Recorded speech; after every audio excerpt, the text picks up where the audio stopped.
Hello students, कैसे हैं आप सब। आशा करते हैं कि आप सब अच्छे होंगे।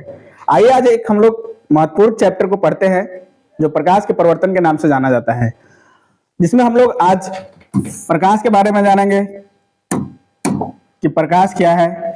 उसके बाद हम लोग किरण पुंज के बारे में पढ़ेंगे, किरण के बारे में पढ़ेंगे। उसके बाद क्या पढ़ेंगे, किरण पुंज के बारे में पढ़ेंगे। उसके बाद हम लोग प्रकाश स्रोत के बारे में पढ़ेंगे। उसके बाद प्रदीप्त और अप्रदीप्त वस्तु के बारे में पढ़ेंगे। उसके बाद हम लोग पारदर्शी, अपारदर्शी और पारभासी वस्तु के बारे में पढ़ेंगे। तो आइए हम लोग आज पढ़ते हैं। सबसे पहले हम लोग लाइट के बारे में जानेंगे। लाइट को हम लोग हिंदी में प्रकाश बोलते हैं। तो प्रकाश एक प्रकार का ऊर्जा है। प्रकाश एक प्रकार का क्या है, ऊर्जा है, जो हमारे नेत्र को देखने में क्या करती है, सहायता प्रदान करती है। तो आपसे कोई पूछे कि प्रकाश एक प्रकार का ऊर्जा कैसे है, तो बताइएगा कि जब हम लोग ठंड को दिनों में जब हम लोग कांपते रहते हैं तो हम अपने साथी या दोस्त को क्या बोलते हैं कि चलिए थोड़ा सा धूप में चलिए। और जैसे हम लोग धूप में जाते हैं तो उससे धूप से क्या मिलती है, उष्मा मिलती है। और उष्मा एक प्रकार का क्या है, ऊर्जा का ही रूप है। तो इससे हम लोग यह कह सकते हैं कि प्रकाश एक प्रकार का क्या है, ऊर्जा है, जो हमारी नेत्र को देखने में क्या करती है, सहायता प्रदान करती है। यहाँ देखिए, प्रकाश एक प्रकार का ऊर्जा है जो हमारे नेत्र को देखने में क्या करती है, सहायता प्रदान करती है। उसके बाद हम लोग दूसरे शब्दों में यह कह सकते हैं कि प्रकाश वह कारक है जिसकी सहायता से हम वस्तुओं को क्या करते हैं, देखते हैं। आप हमको यह बताइए, अगर किसी रूम में अंधेरा है तो हम किसी भी वस्तु को देख सकते हैं, नहीं देख सकते हैं। तो किसी भी वस्तु को देखने के लिए जितनी जरूरी हमारी आंख होती है उतनी ही जरूरी क्या होती है, प्रकाश होती है। बिना प्रकाश के द्वारा हम लोग किसी भी वस्तु को नहीं देख सकते हैं। तो बोल सकते हैं कि प्रकाश वह कारक है जिसकी सहायता से हम वस्तुओं को क्या करते हैं, देखते हैं। उसके बाद बोल सकते हैं कि प्रकाश सदैव कौन सी रेखा में गमन करती है, प्रकाश सदैव कौन सी रेखा में गमन करती है, सीधी रेखा में गमन करती है। यहाँ देखिए, यहाँ से प्रकाश किस रेखा में गमन कर रही है, सीधी रेखा में गमन कर रही है। जैसे हम लोग कोई टॉर्च मारते हैं तो प्रकाश क्या होती है, सीधी रेखा में जाती है कि नहीं जाती है। हम लोग बोल सकते हैं कि प्रकाश किस रेखा में जाती है, सीधी रेखा में जाती है। तो यहां से हम लोग मुख्यतः 2-3 बात सीखें। पहला कि प्रकाश एक प्रकार का ऊर्जा है जो हमारे नेत्र को देखने में क्या करती है, सहायता प्रदान करती है। दूसरा हम लोग क्या देखेंगे, प्रकाश वह कारक है जिसकी सहायता से हम वस्तु को क्या करते हैं, देखते हैं। उसके बाद प्रकाश एक प्रकार का ऊर्जा है तो जानेंगे। अगला है प्रकाश सदैव सीधी रेखा में गमन करती है। उसके बाद हम लोग प्रकाश के बारे में जानेंगे कि प्रकाश का खोज सर्वप्रथम रोमर नामक वैज्ञानिक ने किया था। किसने किया था, रोमर नामक वैज्ञानिक ने ही प्रकाश के गति के बारे में सबसे पहले बताया। उसके बाद देखिए, यहाँ प्रकाश का गति का सर्वप्रथम पता कौन लगाया, रोमर नामक वैज्ञानिक ने। कितना ईस्वी में लगाया था, 1676 ईस्वी में लगाया था। उसके बाद न्यूटन के अनुसार प्रकाश क्या है, कण के रूप में जाना जाता है। न्यूटन के अनुसार प्रकाश क्या है, कण है, इसलिए इन्होंने कौन सा सिद्धांत दिया, कण का सिद्धांत। देखिए यहाँ पर आपको प्रकाश से संबंधित 2 वैज्ञानिक आते हैं, एक न्यूटन साहब आते हैं, एक हाइगेंस नाम के वैज्ञानिक आते हैं।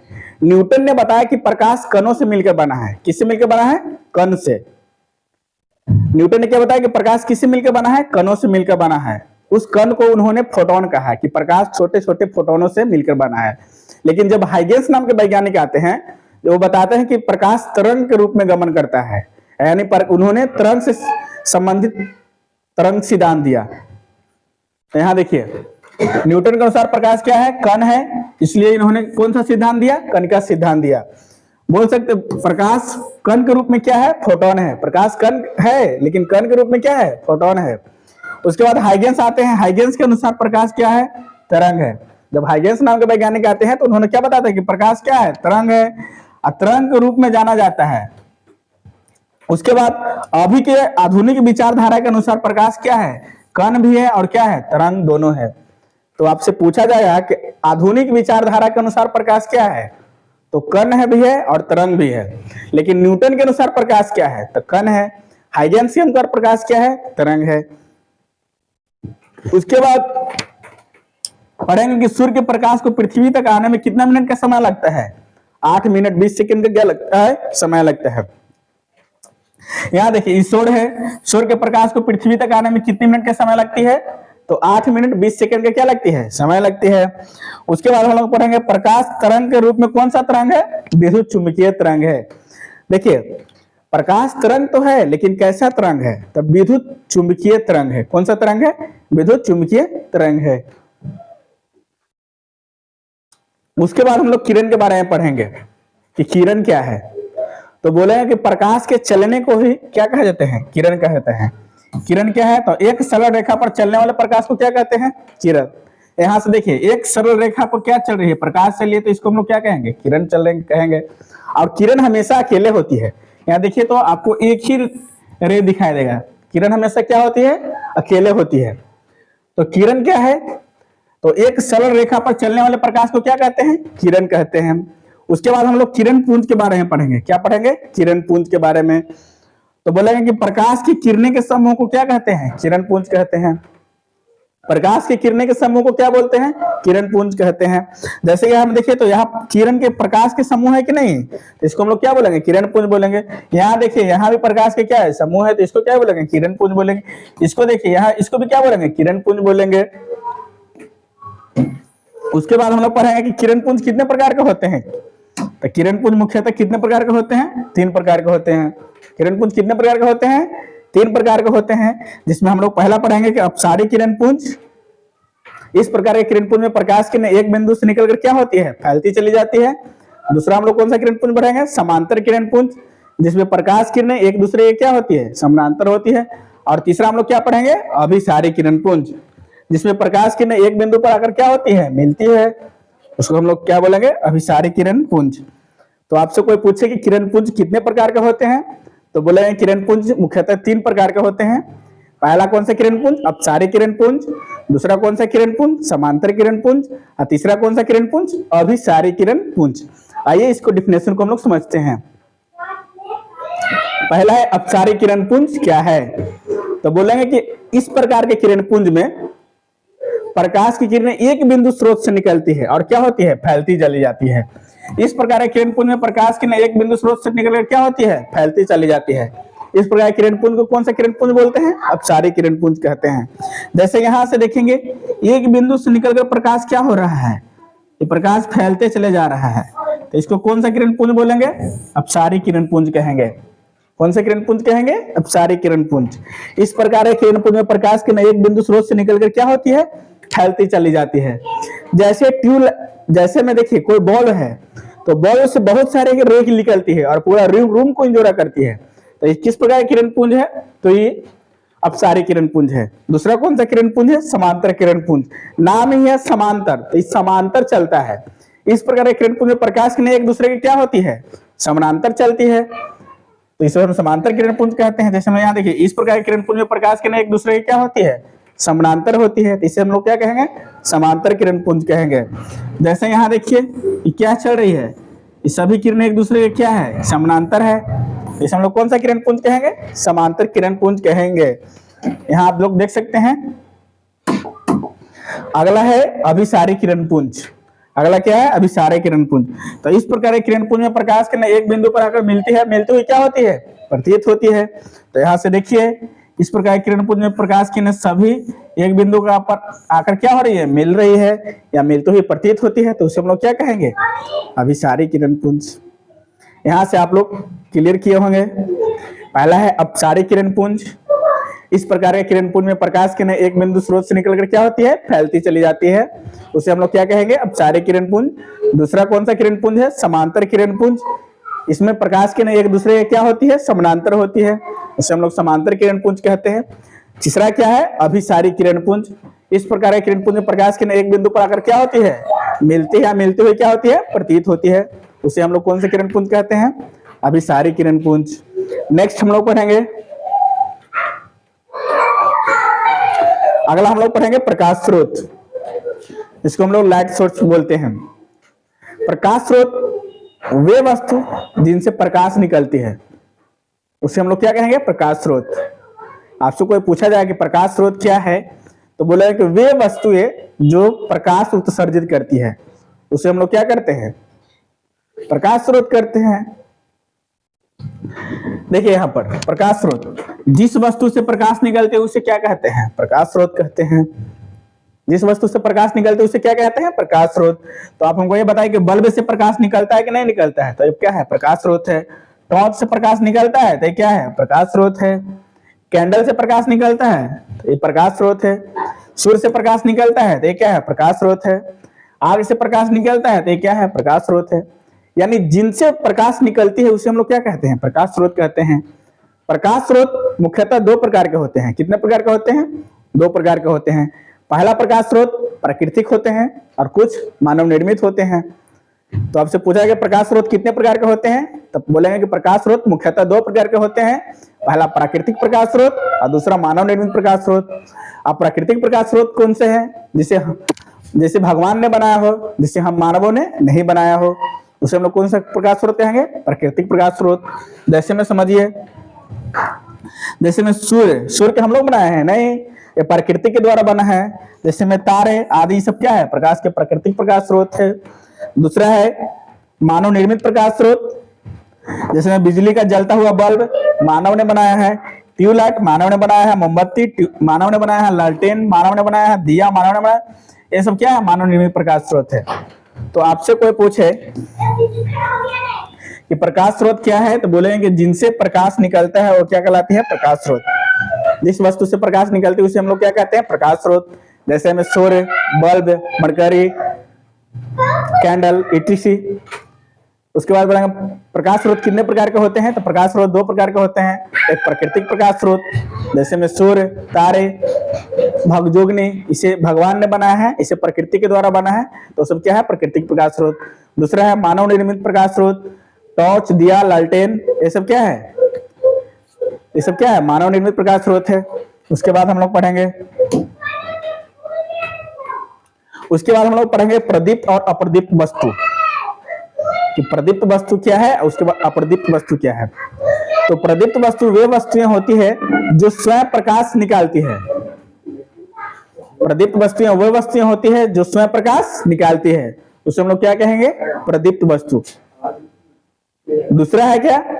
अप्रदीप्त वस्तु, वे वस्तु जो स्वयं प्रकाश नहीं निकलती है, जो दूसरे के प्रकाश से हमें दिखाई देती है, उसे हम लोग क्या कहेंगे? अप्रदीप्त वस्तु।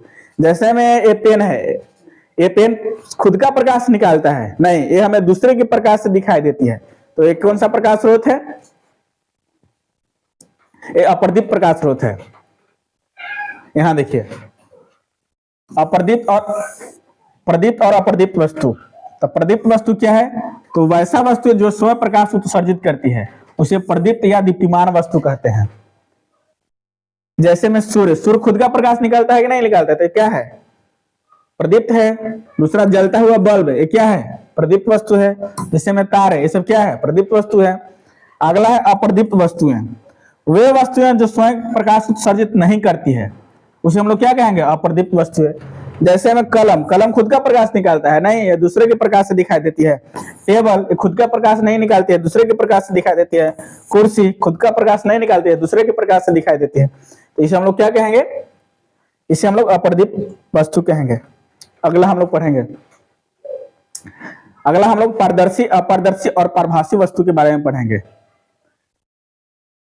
कुछ वस्तुएं ऐसी होती है जिनसे प्रकाश आर पार हो जाती है, उसे हम लोग क्या कहेंगे? कुछ वस्तुएं ऐसी होती है जिनसे प्रकाश पार नहीं होती है, उनको हम क्या कहेंगे? और कुछ वस्तु ऐसे होते हैं जिनसे प्रकाश पार तो होती है लेकिन आंशिक रूप से होती है, उनको हम क्या कहेंगे? इसी के बारे में हम पढ़ेंगे। पहला है पारदर्शी वस्तु। पारदर्शी मतलब आर पार, पारदर्शी मतलब आर पार। तो वैसा पदार्थ जिनसे होकर प्रकाश आसानी से पार कर जाती है, उसे हम लोग क्या कहेंगे? पारदर्शी पदार्थ कहेंगे। जैसे में कांच, आप लोग देखे होंगे कि कांच से प्रकाश आर पार हो जाता है, तो उसे हम लोग क्या कहेंगे? पारदर्शी वस्तु। दूसरा है पानी में भी प्रकाश क्या हो जाता है? आर पार हो जाता है, उसे हम लोग क्या कहेंगे? पारदर्शी वस्तु। उसके बाद हवा में भी प्रकाश क्या हो जाता है? आर पार हो जाता है, तो ये क्या है? पारदर्शी वस्तु होते हैं। पारदर्शी वस्तु जिनसे प्रकाश क्या हो जाती है? आर पार हो जाती है, उसे हम लोग क्या कहेंगे? पारदर्शी वस्तु। जैसे में हवा, कांच। अगला है अपारदर्शी वस्तु। अगला क्या है? अपारदर्शी वस्तु।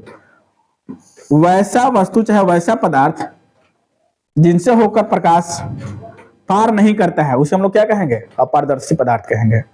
जैसे में लकड़ी, लकड़ी से हम लोग प्रकाश बाढ़ेंगे तो आर पार हो जाएगा नहीं, तो क्या है अपारदर्शी वस्तु।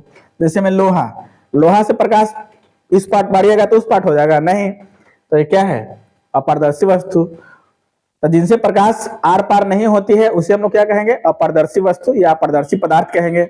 अगला है पारभासी पदार्थ, वैसा पदार्थ या वैसा वस्तु जिनसे प्रकाश पार तो होती है लेकिन आंशिक रूप से होती है, उसे हम लोग क्या कहेंगे पारभासी पदार्थ कहेंगे। जैसे समझिए यहाँ, वैसा पदार्थ जिनसे होकर प्रकाश आंशिक रूप से पार करती है, आंशिक कहने का मतलब हल्के हल्के पार होती है, उसे हम लोग क्या कहेंगे पारभासी पदार्थ कहते हैं। जैसे घिसा हुआ कांच, तेल लगा कागज, बैलून का रबर इत्यादि। उसके बाद हम लोग पढ़ेंगे प्रकाश का परिवर्तन, पढ़ेंगे कि प्रकाश का परिवर्तन क्या है।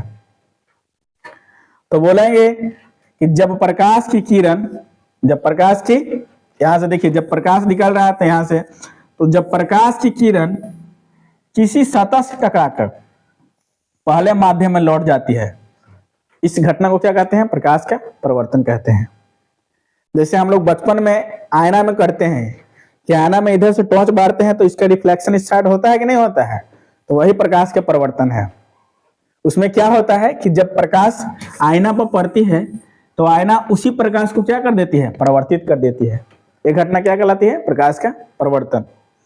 तो कोई आपसे पूछे कि प्रकाश का परिवर्तन क्या है, तो बताइए कि जब प्रकाश की किरण किसी सतह से टकराकर, जब प्रकाश की किरण किसी सतह से टकराकर उसी माध्यम में वापस हो जाती है, इस घटना को हम लोग क्या कहते हैं प्रकाश का परिवर्तन कहते हैं। यहां समझेंगे जब प्रकाश की किरण किसी सतह से टकराकर पहले माध्यम में ही वापस हो जाता है, इस घटना को प्रकाश का परिवर्तन कहते हैं। जैसे में यहां से समझिए ये बॉल है, इनसे यहां से प्रकाश निकल रहा है और क्या हो जा रहा है हमारी आंखों तक पहुंच रही है, तो यह घटना क्या कहलाती है प्रकाश का परिवर्तन कहलाती है। इसमें देखिए जब प्रकाश की किरण किसी सतह से टकराकर उसी माध्यम में क्या हो जाती है लौट जा रही है, इस घटना को क्या कहते हैं प्रकाश का परिवर्तन। आप यहाँ भी देख सकते हैं यहाँ से प्रकाश निकल रहा है और यहाँ से टकराकर क्या हो जा रहा है लौट जा रहा है, ये घटना क्या कहलाती है प्रकाश का परिवर्तन कहलाती है। अगला हम लोग पढ़ेंगे कुछ महत्वपूर्ण पॉइंट को पढ़ेंगे। सबसे पहले है कि यहाँ देखिए यहां से ऐसे प्रकाश आ रही है तो क्या कहलाएगी, उसके बाद इस सतह से टकराकर लौट रही है प्रकाश, देखिए तो इसको क्या कहेंगे, तो उसी के बारे में हम लोग पढ़ेंगे यहाँ पर कि किसी प्रकाश स्रोत से आने वाली किरण को हम लोग क्या कहते हैं आपतित किरण। यहाँ आप देख सकते हैं यहाँ देखिए तो ये प्रकाश आ रहा है तो ये क्या कहलाएगा आपतित किरण। यहाँ से देखिए प्रकाश क्या हो रहा है लौट जा रहा है, यहाँ से देखिए तो प्रकाश क्या हो जा रहा है लौट जा रहा है, तो कौन सा किरण कहलाएगा परिवर्तित किरण कहलाएगा। तो किसी सतह से टकराकर लौटने वाले किरण को क्या कहते हैं परिवर्तित किरण। आने वाले किरण को हम लोग कौन सा किरण कहते हैं आपतित किरण कहते हैं। लौटने वाले किरण को कौन सा किरण कहते हैं परिवर्तित किरण कहते हैं। आपसे कोई पूछे कि आने वाले किरण को क्या कहते हैं तो आपतित किरण, और किसी सतह से टकराकर लौटने वाले किरण को कौन सा किरण कहते हैं परिवर्तित किरण। उसके बाद है आपतित किरण और परिवर्तित किरण के बीच डाले गए लंब को क्या कहते हैं अभिलंब कहते हैं। यहां से समझेंगे देखिए तो ये आ रही है कि नहीं किरण, तो ये आने वाली किरण हो गया आपतित किरण और ये अभिलंब है, ये बिंदु को हम लोग ये लाइन को हम लोग क्या बोलते हैं अभिलंब। तो ये दोनों बीच के कोण को कौन सा कोण बोलते हैं, इस बीच के कोण को हम लोग आपतन कोण कहते हैं। यहाँ देखिए आपतित किरण और परिवर्तित किरण के बीच डाले गए लंब को हम लोग क्या बोलते हैं अभिलंब। यहाँ देखिए आपतित किरण और कौन सी किरण है परिवर्तित किरण, ये दोनों के बीच में डाले गए लंब को हम लोग क्या बोलेंगे अभिलंब बोलेंगे। उसके बाद है आपतित किरण और अभिलंब के बीच बने कोण को हम लोग कौन सा कोण कहते हैं आपतन कोण, इसे आई से सूचित करते हैं। यहाँ देखिए ये आपतित किरण है और ये अभिलंब है, ये दोनों के बीच बने कोण को हम लोग कौन सा कोण कहते हैं आपतन कोण कहते हैं, इसे आई से सूचित करते हैं। उसके बाद है परिवर्तन कोण, परिवर्तित किरण और अभिलंब के बीच बने कोण को कौन सा कोण कहते हैं परिवर्तन कोण कहते हैं, इसे हम लोग किससे सूचित करते हैं आर से सूचित करते हैं। यहां देखेंगे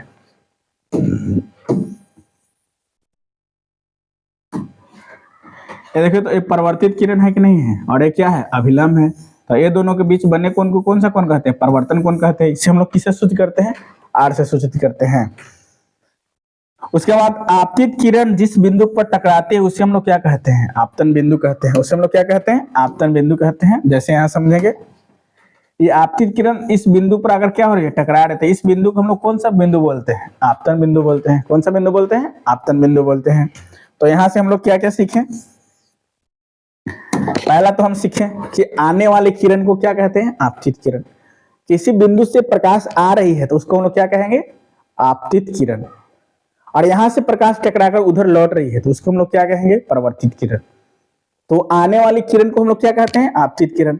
और किसी सतह से टकराकर लौटने वाली किरण को हम लोग क्या कहते हैं? परावर्तित किरण कहते हैं। उसके बाद हम लोग पढ़े कि आपतित किरण और परावर्तित किरण के बीच में डाला गया लंब को हम लोग क्या कहते हैं? अभिलंब कहते हैं। आपतित किरण और परावर्तित किरण के बीच डाला गया लंब को हम लोग क्या कहते हैं? अभिलंब कहते हैं। उसके बाद हम लोग पढ़े कि आपतित किरण और अभिलंब के बीच बने कोण को कौन सा कोण कहते हैं? आपतन कोण कहते हैं। इसे हम लोग आई से सूचित करते हैं। उसके बाद हम लोग पढ़े परिवर्तन कोण। परावर्तित किरण और अभिलंब के बीच बने कोण को कौन सा कोण कहते हैं? परिवर्तन कोण कहते हैं। इसे हम लोग आर से सूचित करते हैं। उसके बाद हम लोग पढ़े अब आपतन बिंदु।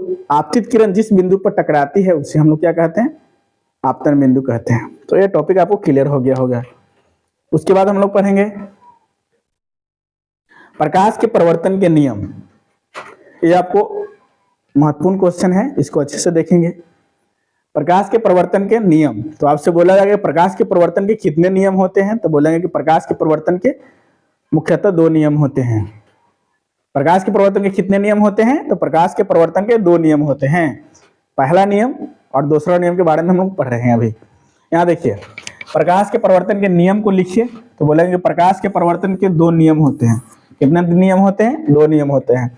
पहला होता है आपतित किरण, परावर्तित किरण और आपतन बिंदु पर खींचा गया अभिलंब तीनों एक ही तल में होता है। यहां से देखेंगे, आपतित किरण, परावर्तित किरण और आपतन बिंदु पर खींचा गया अभिलंब तीनों एक ही बिंदु पर होता है, चाहे एक ही तल में होता है। पहला नियम है आपतित किरण, परावर्तित किरण और आपतन बिंदु पर खींचा गया अभिलंब तीनों एक ही बिंदु पर होता है। दूसरा नियम होता है आपतन कोण का मान परावर्तन कोण के मान के क्या होते हैं? बराबर होते हैं। तो यहाँ से देखिए, ये आपतन कोण का मान या परावर्तन कोण के मान के क्या होते हैं? बराबर होते हैं। तो यहाँ से हम लोग 2 बात सीखे। पहला, प्रकाश के परिवर्तन के कितने नियम होते हैं? तो प्रकाश के परिवर्तन के 2 नियम होते हैं। पहला नियम, आपतित किरण और परावर्तित किरण के बीच में डाला गया अभिलंब तीनों एक ही बिंदु पर होता है। यहाँ देखिए, आपतित किरण, परावर्तित किरण और आपतन बिंदु के बीच डाला गया लंब को हम लोग क्या कहेंगे? एक ही तल में होता है। दूसरा, आपतन कोण का मान परावर्तन कोण के मान के क्या होते हैं? बराबर होते हैं। उसके बाद हम लोग पढ़ेंगे दर्पण के बारे में पढ़ेंगे कि दर्पण क्या है। दर्पण वैसा पदार्थ है जिसके एक भाग में कलई किया जाता है। एक भाग में क्या किया जाता है? कलई किया जाता है और दूसरे भाग से प्रकाश का परिवर्तन होता है।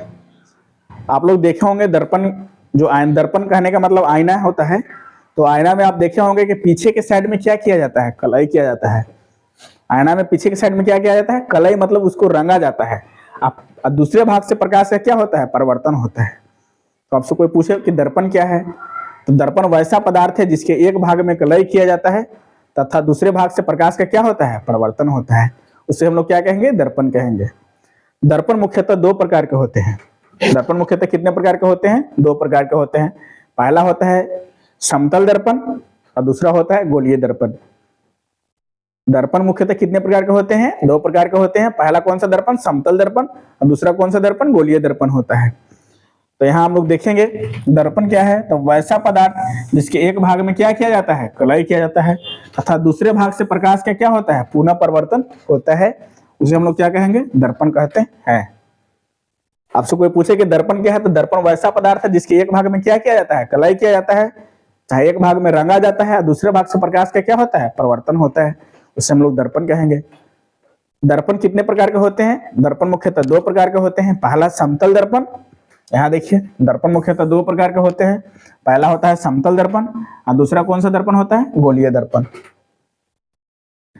समतल दर्पण के आप इमेज यहाँ देख सकते हैं और गोलीय दर्पण के भी आप यहाँ इमेज देख सकते हैं। समतल दर्पण वैसा दर्पण होता है जिसकी परावर्तक सतह समतल होती है। परिवर्तक सतह कहने का मतलब कि ऊपर की सतह क्या होती है, बराबर होती है, उसे हम लोग क्या कहेंगे, समतल दर्पण कहेंगे। और गोलीय दर्पण वैसा दर्पण होती है जिसकी परिवर्तक सतह क्या होती है, गोल होती है, उसे हम लोग क्या कहेंगे, गोलीय दर्पण कहेंगे। फिर से एक बार समझ लेंगे, दर्पण कितने प्रकार के होते हैं, दर्पण दो प्रकार के होते हैं। पहला कौन सा दर्पण होता है, समतल दर्पण, और दूसरा कौन सा दर्पण होता है, गोलीय दर्पण होता है। समतल दर्पण वैसा दर्पण जिसकी परिवर्तक सतह क्या हो, बराबर हो, मतलब कहीं भी ऊंचा नीचा नहीं हो, सगरो बराबर हो, उसे हम लोग क्या कहेंगे, समतल दर्पण कहेंगे। गोलीय दर्पण वैसा दर्पण जिसकी परिवर्तक सतह क्या हो, गोल हो, जो दिखने में गोल होता है वो हमको गोलीय दर्पण कहेंगे। ऐ क्या होता है, बराबर हो, समतल दर्पण कहलाएगा। तो यहाँ से हम लोग पढ़ेंगे वैसा दर्पण जिसकी परिवर्तक सतह क्या हो, समतल हो, उसे हम लोग क्या कहेंगे, समतल दर्पण कहेंगे। समतल दर्पण वैसा दर्पण जिसकी परिवर्तक सतह क्या होती है, समतल होती है या बराबर होती है, उसे हम लोग क्या कहेंगे, समतल दर्पण कहेंगे। उसके बाद हम लोग पढ़ेंगे समतल दर्पण के गुण। समतल दर्पण के क्या पढ़ेंगे, गुण। समतल दर्पण कहने का मतलब आईना, जो हम लोग आप लोग डेली देखते हैं उसको हम लोग समतल दर्पण कहते हैं। आईना आप लोग डेली देखते हैं तो वो क्या है, एक प्रकार का समतल दर्पण है। तो आईना में हम लोग को क्या क्या देखते हैं कि आईना में किसी भी वस्तु का सीधा प्रतिबिंब बनता है। सीधा कहने का मतलब अगर सर ऊपर है तो ऊपर ही बनेगा। तो यहां हम लोग पढ़ते हैं अभी, समतल दर्पण में बना प्रतिबिंब काल्पनिक या आभासी होता है और सीधा होता है और वस्तु के बराबर होता है। आप देखोगे कि जितना बड़ा ये पेन है, इसको हम अगर दर्पण के सामने ले जाएंगे, समतल दर्पण के सामने मतलब आईना के सामने, तो ये जितना बड़ा पेन है उतने बड़ा ही दिखेगा। तो हम लोग बोल सकते हैं कि समतल दर्पण में कैसा प्रतिबिंब बनता है, तो वस्तु के बराबर बनता है।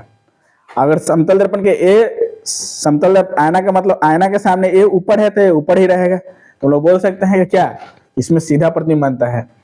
अगला है समतल दर्पण में दर्पण से जितनी दूरी पर वस्तु को रखते हैं, दर्पण से उतना ही दूरी पर क्या बनता है, प्रतिबिंब बनता है। इसका कहने का मतलब है कि दर्पण से जितनी दूरी पर आप हैं, आपका प्रतिबिंब दर्पण से उतना ही दूरी पर है।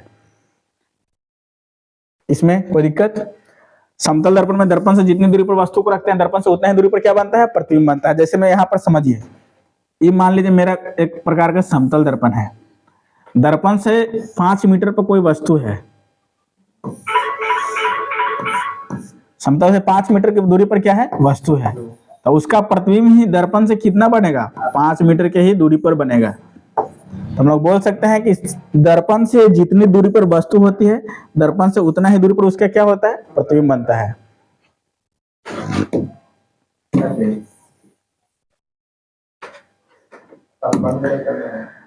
उसके बाद है किसी वस्तु का पूरा प्रतिबिंब देखने के लिए न्यूनतम h/2 ऊंचाई की समतल दर्पण की आवश्यकता होती है। इसका कहना है कि किसी वस्तु को पूरा प्रतिबिंब देखना है। पूरा प्रतिबिंब देखने का मतलब ये मेरा कलम है, इसका पूरा प्रतिबिंब बनना चाहिए ऐनक में, ऊपर से लेकर नीचे तक। तो हमको कितनी साइज की दर्पण चाहिए, तो बोला है कि हम इसका पूरा प्रतिबिंब देखने के लिए हमको न्यूनतम साइज की दर्पण चाहिए। न्यूनतम बोले तो h/2, इसकी आधी साइज की हमको दर्पण चाहिए। तो किसी भी वस्तु को देखने के लिए, किसी वस्तु को पूरा प्रतिबिंब देखने के लिए उसकी ऊंचाई की आधी साइज की हमको समतल दर्पण की क्या होती है, आवश्यकता होती है। जैसे में कोई लड़का 5 फीट का है तो उसका पूरा प्रतिबिंब देखना है, मतलब ऊपर से मुंडी से लेके पैर तक देखना है, तो उसको कितना साइज की दर्पण चाहिए। तो वो लड़का 5 फीट का है तो उसकी 2.5 फीट की चाहिए, मतलब आधी साइज की दर्पण चाहिए। उसके बाद है दो समतल दर्पण को समांतर रखते हैं तो उसमें क्या होता है, अनंत प्रतिबिंब बनता है। जैसे आप लोग देखे होंगे, कभी कभी आप लोग सैलून में जाते होंगे, चाहे शोरूम में जाते होंगे, तो आपका प्रतिबिंब बहुत सारे इमेज में बनता, बहुत सारे प्रतिबिंब आपको दिखाई देगा आपका जैसा। ऐनक के सामने आप जाएंगे तो बहुत माने आपका प्रतिबिंब बनेगा। उसमें क्या होता है कि दो समतल दर्पण को समांतर रखता है, और जब दो समतल दर्पण को समांतर रखिएगा तो उसमें क्या होगा, उसमें अनंत प्रतिबिंब का निर्माण होता है। तो यहां से हम लोग सीखें, पहला हम लोग सीखेंगे समतल दर्पण में कैसा कैसा प्रतिबिंब बनता है। तो समतल दर्पण में काल्पनिक प्रतिबिंब बनता है, काल्पनिक बोलिए चाहे आभासी बोलिए एक ही बात है। उसके बाद सीधा प्रतिबिंब बनता है, वस्तु के बराबर प्रतिबिंब बनता है। उसके बाद हम लोग पढ़ेंगे इसकी समतल दर्पण में दर्पण से जितनी दूरी पर वस्तु को रखते हैं, दर्पण से उतना ही दूरी पर उसके क्या बनता है, प्रतिबिंब बनता है। उसके बाद हम लोग पढ़ेंगे कि किसी वस्तु का पूरा प्रतिबिंब देखने के लिए दर्पण की h/2 साइज की हमको समतल दर्पण की क्या होती है, आवश्यकता होती है। उसके बाद हम लोग पढ़ेंगे कि दो समतल दर्पण को समांतर रखेंगे तो उसमें क्या प्रतिबिंब बनेगा, उसमें अनंत प्रतिबिंब का क्या होता है, निर्माण होता है। उसके बाद हम लोग पढ़ेंगे अभी कि दो समतल दर्पण को अगर हम ठीठा कोण पर रखते हैं, यहां समझिए, दो समतल दर्पण को ठीठा कोण पर रखते हैं तो उसके बीच किसी वस्तु का प्रतिबिंब की संख्या ज्ञात करने के लिए हम लोग 360 बटा ठीठा का प्रयोग करते हैं। देखिए, अगर हम लोग किसी दर्पण के सामने जा रहे हैं तो मेरा अनंत प्रतिबिंब बन रहा है, तो हम लोग क्या बोलेंगे कि दर्पण कैसा रखा हुआ है, समानांतर रखा हुआ है। अगर मेरा किसी दर्पण के सामने गए और हमको 6 ही प्रतिबिंब दिखाई दे रहा है, मेरा जैसा मतलब 6 को ही प्रतिबिंब दिखाई दे रहा है, तो बोलेगा कि वो कितना कोण पर उस दर्पण को सेट किया गया है। अगला है कि हम लोग किसी दर्पण के सामने जाते हैं और हमको 10 गो मेरा जैसा डुप्लीकेट 10 प्रतिबिंब बन रहा है, तो उसमें भी तो बोल सकते हैं कि कितना डिग्री पर उस समतल दर्पण को फिट किया गया है। तो उसको ज्ञात करने के लिए हम लोग क्या करते हैं, 360 बटा ठीठा का प्रयोग करते हैं। क्या करते हैं, 360 बटा ठीठा का प्रयोग करते हैं। यदि इसका मान सम संख्या आता है, मतलब 360 बटा ठीठा करने के बाद सम संख्या आएगा, तो उसमें हम लोग क्या करते हैं, 360 बटा ठीठा -1 का प्रयोग करते हैं। उसके बाद यदि इसका मान विषम संख्या आता है तो 360 बटा ठीठा का ही हम लोग क्या करेंगे, प्रयोग करते हैं।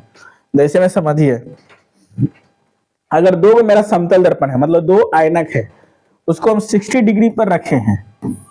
कितना डिग्री पर रखे हैं, 60 डिग्री के कोण पर रखे हैं, मतलब 60 डिग्री के कोण पर हम उसको फिट किए हैं। तो आपसे पूछा गया इसमें कितने प्रतिबिंब का निर्माण होगा, तो हमको इसको कुछ नहीं करना है।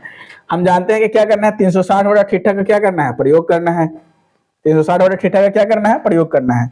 तो हम सबसे पहले ऊपर में लिखेंगे 360 बटा ठीठा का मान हमको दिया हुआ है कितना, 60 दिया हुआ है।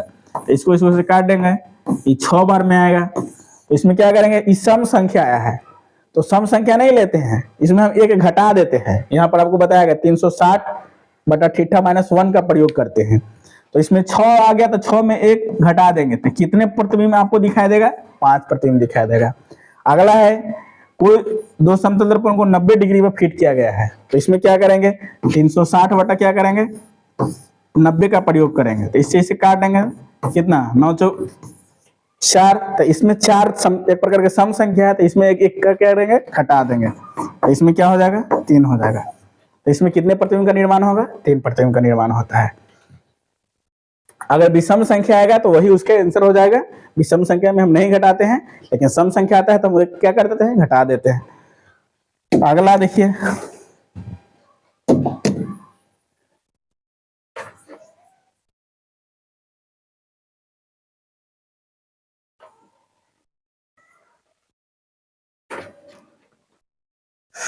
अगला है कि अगर समतल दर्पण के सामने आप ठीठा कोण पर घूमते हैं, आप आईना के सामने ठीठा कोण से नाचते हैं, मतलब घूमते हैं, तो आपका प्रतिबिंब कितना कोण से घूमता हुआ नजर आएगा, 2 ठीठा से आएगा।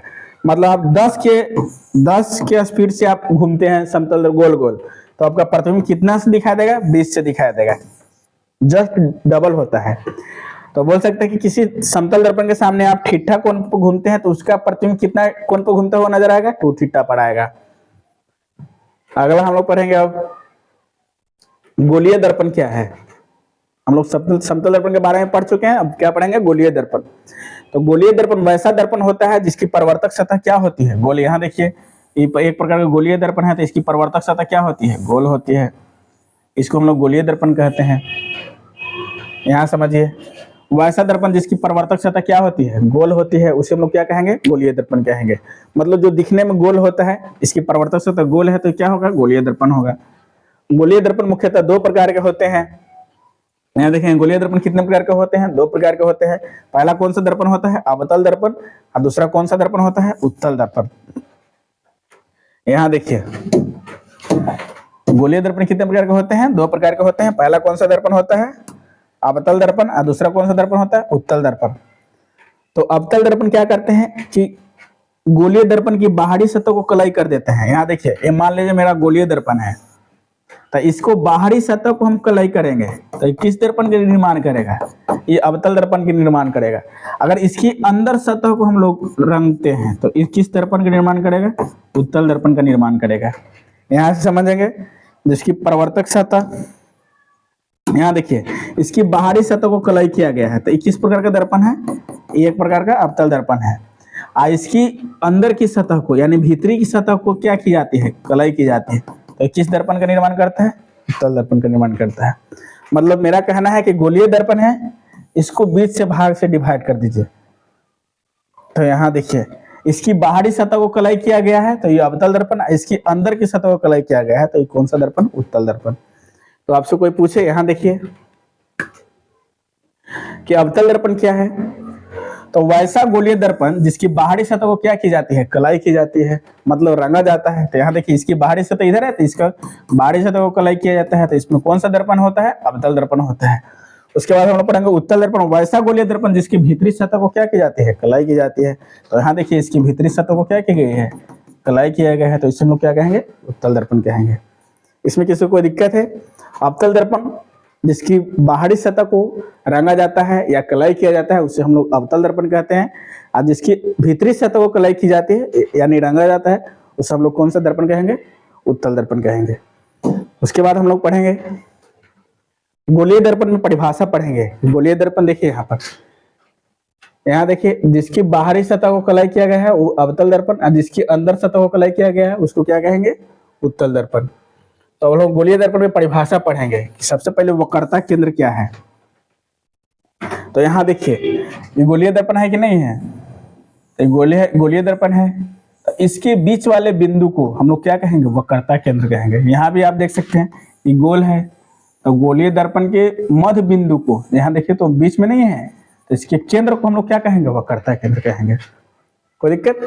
गोलीय दर्पण के केंद्र को हम लोग कौन सा कहते हैं? वक्रता केंद्र कहते हैं। यहाँ देखिए गोलीय दर्पण के केंद्र को हम लोग क्या कहेंगे? वक्रता केंद्र कहेंगे। यहाँ देखिए गोलीय दर्पण के केंद्र को क्या कहते हैं? वक्रता केंद्र कहते हैं। इसमें किसी को कोई दिक्कत नहीं होना चाहिए। गोलीय दर्पण के केंद्र को हम लोग क्या कहेंगे? वक्रता केंद्र कहेंगे। यहाँ देखिए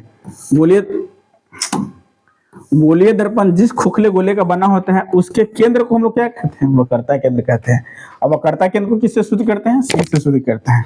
यहाँ लिखे हुए वक्रता केंद्र को सी से सूचित किया जाता है। उसके बाद ध्रुव पढ़ेंगे। ध्रुव को हम लोग इंग्लिश में पोल बोलते हैं। यहाँ देखिए पोल, तो इस दर्पण के मध्य बिंदु को हम लोग क्या कहेंगे? यहाँ देखिए यहाँ दर्पण है, यहाँ से यहाँ तक दर्पण है कि नहीं है, तो इस दर्पण के मध्य बिंदु को हम लोग क्या कहेंगे? ध्रुव कहेंगे। दर्पण के मध्य बिंदु को क्या कहेंगे? ध्रुव कहेंगे। यहाँ देखिए गोलीय दर्पण के मध्य बिंदु को क्या कहते हैं? ध्रुव कहते हैं। इसे हम लोग पी से सूचित करते हैं। उसके बाद है मुख्य अक्ष या प्रधान अक्ष। मुख्य अक्ष या प्रधान अक्ष है कि नहीं, यहाँ फिर से समझ लेंगे एक बार। ये आपको दर्पण दिख रहा हो तो गोलीय दर्पण जिस खोखले गोले का बना होता है उससे केंद्र को हम लोग क्या कहते हैं? केंद्र को हम लोग क्या कहते हैं? वक्रता केंद्र कहते हैं। दर्पण यहाँ से यहाँ तक आपको दर्पण के मध्य बिंदु को हम लोग क्या कहेंगे? ध्रुव कहेंगे। अगला है ए लाइन, आपको दिख रहा होगा, तो ए लाइन को हम लोग मुख्य अक्ष क्या कहते हैं? प्रधान अक्ष कहते हैं। इसमें भी आप देखिए इस लाइन को हम लोग क्या कहते हैं? मुख्य अक्ष या प्रधान अक्ष कहते हैं। तो यहाँ से समझेंगे ध्रुव और वक्रता केंद्र से होकर गुजरने वाली काल्पनिक रेखा को मुख्य अक्ष या प्रधान अक्ष कहते हैं। इसे एक्स वाई से सूचित करते हैं। इसे क्या करते हैं? एक्स वाई से सूचित करते हैं। यहाँ आप लोग देख सकते हैं इसमें ये आपको देखिए ये ध्रुव है, ये क्या है? वक्रता केंद्र। तो वो ध्रुव और वक्रता केंद्र को मिलाने वाली काल्पनिक रेखा को हम लोग क्या कहते हैं? मुख्य अक्ष या प्रधान अक्ष कहते हैं। यहाँ देखिए ये ध्रुव है, ये क्या है? वक्रता केंद्र है। ये दोनों बिंदु को मिलाने वाली काल्पनिक रेखा को हम लोग क्या कहते हैं? मुख्य अक्ष या प्रधान अक्ष कहते हैं। इसे कैसे सूचित करते हैं? इसे एक्स वाई से सूचित करते हैं। यहाँ देखिए एक्स वाई से सूचित करते हैं। इसमें किसी प्रकार कोई दिक्कत नहीं। अगला हम लोग पढ़ेंगे फोकस क्या है। तो मुख्य अक्ष के समानांतर किरण को दर्पण से परावर्तन के बाद मुख्य अक्ष को जिस बिंदु पर काटता है या कटता हुआ प्रतीत होता है उसे हम लोग फोकस कहते हैं। इसको समझते हैं अच्छे से।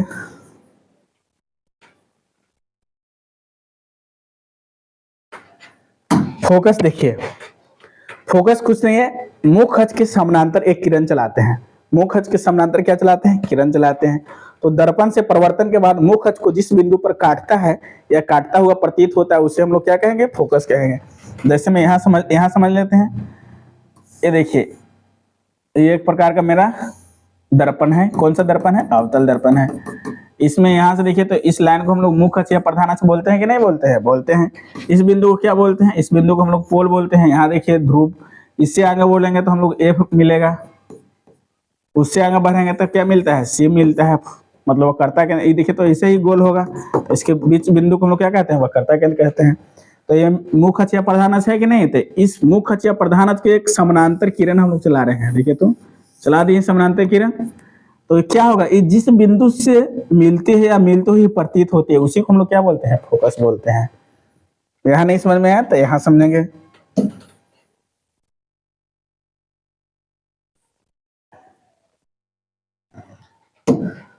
जस्ट आगे बढ़ के समझते हैं। यहाँ देखिए, ये मुख्य अक्ष या प्रधान अक्ष है कि नहीं है? देखिए तो यहाँ दे इस लाइन को हम लोग क्या बोलेंगे? मुख्य अक्ष या प्रधान अक्ष बोलते हैं। तो मुख्य अक्ष के समानांतर एक किरण चलाती है, कहाँ से वो गुजरे? फोकस से गुजरे, तो इसको हम लोग क्या कहेंगे? फोकस कहेंगे। यहाँ देखिए, इसको भी मुख्य अक्ष के समानांतर किरण चलती है, कहाँ से वो गुजरी है? फोकस से गुजरी है, तो इसको हम लोग क्या कहेंगे? इसको हम लोग मुख्य फोकस कहेंगे। अगला है फोकस दूरी। अगला क्या है? फोकस दूरी। तो ध्रुव और फोकस के बीच की दूरी को, ध्रुव और फोकस के बीच की दूरी को हम लोग क्या कहते हैं? फोकस दूरी कहते हैं। इसे हम लोग छोटी एफ से सूचित करते हैं। अगला है वक्रता त्रिज्या। ध्रुव और वक्रता केंद्र के बीच की दूरी को वक्रता त्रिज्या कहते हैं। इसे हम लोग आर से सूचित करते हैं। उसके बाद द्वारा, गोलीय दर्पण के प्रवर्तक सतह के व्यास को क्या कहते हैं? द्वारा कहते हैं। इसे ए से सूचित करते हैं। इसको समझने के लिए एक हम यहाँ बनाते हैं बढ़िया से। इस लाइन को हम लोग मुख्य अक्ष या प्रधान अक्ष कहते हैं। ये पी होता है, ये क्या होता है? एफ होता है, ये क्या होता है? सी होता है। ये मेरा एक प्रकार का अवतल दर्पण है जिसकी बाहरी सतह कलाई की जाती है। तो देखिए, यहाँ देखिए, ये ध्रुव है, ये क्या है? फोकस है, ये क्या है? वक्रता केंद्र, वक्रता त्रिज्या है, वक्रता केंद्र है। तो यहाँ से देखिए, ध्रुव और फोकस के बीच के दूरी को हम लोग क्या कहते हैं? फोकस दूरी कहते हैं। ध्रुव और फोकस के बीच की दूरी को हम लोग क्या कहते हैं? फोकस दूरी। इसे छोटी एफ से शुद्ध करते हैं। अगला है वक्रता केंद्र और ध्रुव के बीच की दूरी को हम लोग वक्रता त्रिज्या कहते हैं। इसको हम लोग आगे अच्छे से पढ़ेंगे। अगला है अवतल दर्पण में किरण आरेख खींचे। तो अवतल दर्पण में मुख्यतः 4 तरह से किरण आरेख चलाए जाते हैं। अवतल में मुख्यतः कितने तरह से किरण आरेख चलाए जाते हैं? 4 तरह से चलाए जाते हैं, जिसमें हम लोग पहला पढ़ेंगे। यहाँ देखिए,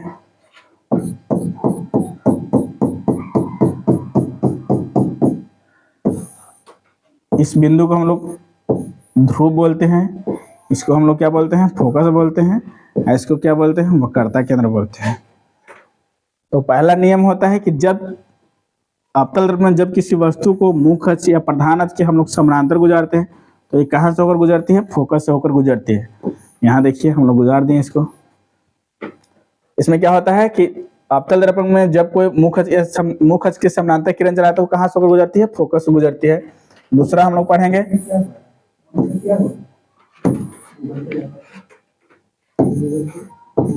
ये पी है, ये एफ है, ये क्या है? सी है। अगला होता है कि अवतल दर्पण में जब कोई किरण को हम लोग वक्रता केंद्र से गुजारते हैं, तो ये वक्रता केंद्र पर क्या हो जाती है? वापस लौट जाती है।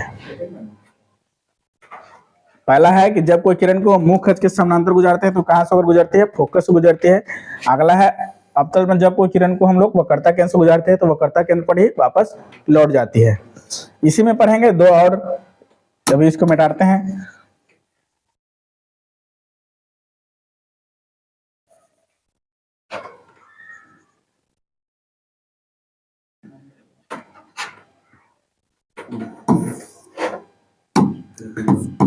तीसरा पढ़ेंगे,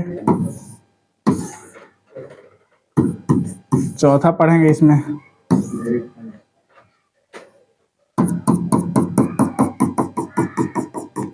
एक प्रकार का अवतल दर्पण है। इस बिंदु को हम लोग क्या बोलते हैं? इस बिंदु को हम लोग पी बोलते हैं, इसको हम लोग क्या बोलते हैं? एफ बोलते हैं। इससे आगे बढ़ेंगे तो क्या बोलते हैं? वक्रता केंद्र बोलते हैं। इसमें भी देखिए, इसको हम बाहरी तक कलाई करें तो ये एक प्रकार का अवतल दर्पण है। इस बिंदु को हम लोग क्या बोलते हैं? पी बोलते हैं। इस बिंदु को हम लोग क्या बोलते हैं? एफ बोलते हैं। इस आगे बढ़ेंगे तो इसी क्या बोलते हैं? सी बोलते हैं। तो हम लोग तीसरा पढ़ेंगे कि जब कोई किरण को फोकस से गुजारते हैं, तो क्या होती है? मुख्य अक्ष या प्रधान अक्ष की क्या हो जाती है? समानांतर हो जाती है। क्या हो जाती है? मुख्य अक्ष या प्रधान अक्ष के समानांतर हो जाती है। अगला हम लोग पढ़ेंगे कि जब कोई किरण को हम लोग ध्रुव से गुजारते हैं, तो कहाँ से होकर गुजरती है? ये आपतन कोण प्रवर्तन कोण क्या हो जाती है? बराबर हो जाती है। तो आपसे कोई पूछे कि अवतल दर्पण में किरण आरेख कितने तरह से चलाए जाते हैं, तो बोलेंगे अवतल दर्पण में किरण आरेख मुख्यतः 4 तरह से चलाए जाते हैं। पहला, जब कोई किरण को मुख्य अक्ष या प्रधान अक्ष के हम लोग समांतर गुजारते हैं, तो फोकस से होकर गुजरती है। दूसरा, जब कोई किरण को हम लोग सी से गुजारते हैं तो सी पर ही वापस लौट जाती है। अगला हम लोग तीसरा पढ़ेंगे कि जब कोई किरण को हम लोग फोकस से गुजारते हैं तब मुख्य अक्ष की क्या हो जाती है, समानांतर हो जाती है। अगला पढ़ेंगे जब कोई किरण को हम लोग ध्रुव से गुजारते हैं तो आपतन कोण प्रवर्तन कोण का मान क्या हो जाते हैं, बराबर हो जाते हैं। उसके बाद पढ़ेंगे कि अवतल दर्पण में प्रतिबिंब की स्थिति। तो हम लोग पढ़ेंगे अवतल दर्पण में मुख्यतः 6 तरीके से प्रतिबिंब को दिखाया जाता है, मतलब 6 तरह के प्रतिबिंब बनते हैं। पहला है कि जब वस्तु अनंत पर है, तो यहाँ देखिए जब वस्तु अनंत से आ रही है तो इसका प्रतिबिंब कहाँ बनता है, इसका प्रतिबिंब फोकस पर बनता है।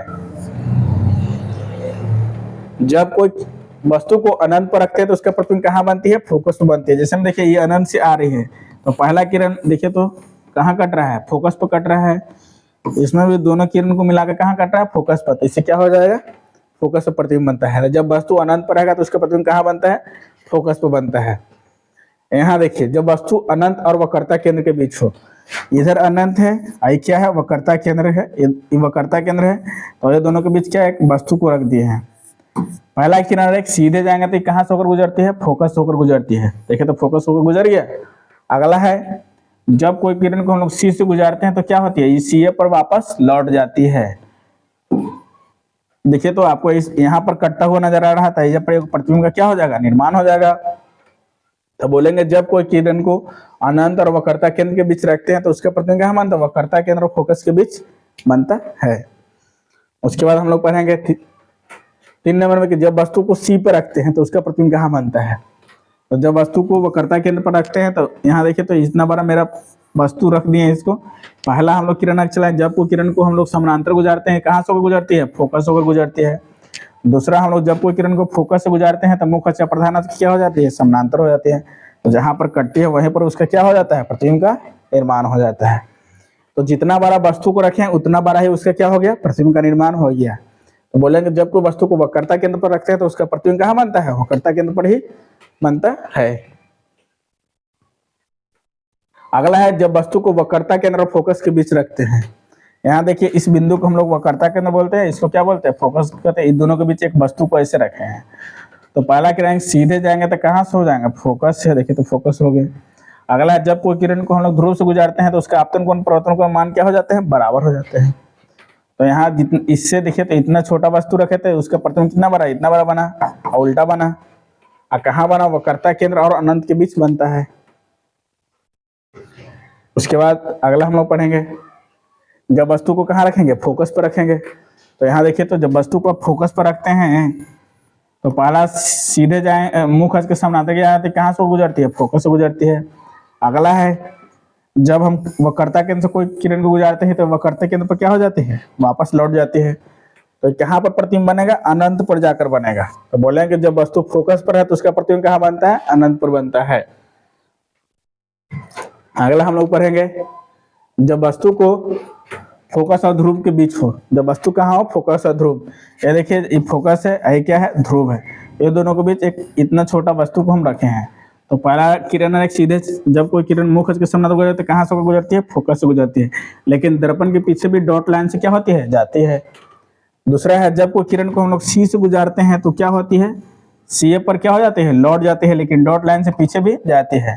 तो इधर भी एक डॉट लाइन से क्या बनता है, प्रतिबिंब बनता है। इसको हम लोग काल्पनिक प्रतिबिंब बोलते हैं।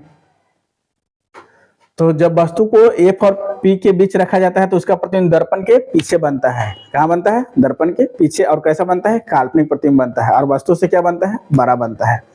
तो अभी हम लोग पढ़े अवतल दर्पण में 6 प्रतिबिंब की स्थिति बनती है, जिसमें हम लोग पहला पढ़े जब वस्तु अनंत पर रहेगा तो उसका प्रतिबिंब कहाँ बनेगा, फोकस पर बनेगा। जब वस्तु अनंत और वक्रता केंद्र के बीच हो तो उसका प्रतिबिंब कहाँ बनेगा, उसका प्रतिबिंब वक्रता केंद्र और फोकस के बीच बनता है। तीसरा हम लोग पढ़ेंगे जब कोई वस्तु को हम वक्रता केंद्र पर रखते हैं तो उसका प्रतिबिंब कहाँ बनेगा, तो उसका प्रतिबिंब वक्रता केंद्र पर ही बनेगा। अगला पढ़े हम लोग जब कोई वस्तु को वक्रता केंद्र और फोकस के बीच रखते हैं तो उसका प्रतिबिंब वक्रता केंद्र और अनंत के बीच बनता है। उसके बाद हम लोग पांचवा पढ़ेंगे जब कोई किरण को फोकस पर रखते हैं तो उसका प्रतिबिंब कहाँ बनता है, अनंत पर बनता है। उसके बाद हम लोग पढ़े कि जब वस्तु को फोकस और ध्रुव के बीच रखते हैं तो उसका प्रतिबिंब कहाँ बनता है, तो उसका प्रतिबिंब दर्पण के पीछे बनता है। तो आज के लिए इतना ही, हम लोग मिलेंगे अगले क्लास में, इसको और आगे कंटिन्यू करेंगे। थैंक यू, धन्यवाद।